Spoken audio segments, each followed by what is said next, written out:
we can expect more Mazda2 2024. The Mazda2 compact car, the brand's entry-level offering and Mazda's smallest compact car, has finally undergone a full redesign.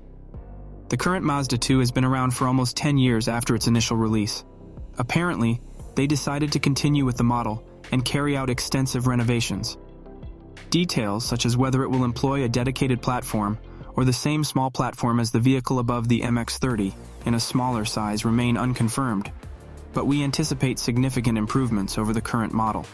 There is a possibility that the Mazda2 in 2024 will be equipped with a rotary engine. To achieve performance and environmental performance, a plug-in hybrid system is used, which uses an 0.83-liter rotary engine installed in the MX-30 Rotary EV as a generator. The world debut of the Mazda2 model is expected to occur sometime after the fall of 2024.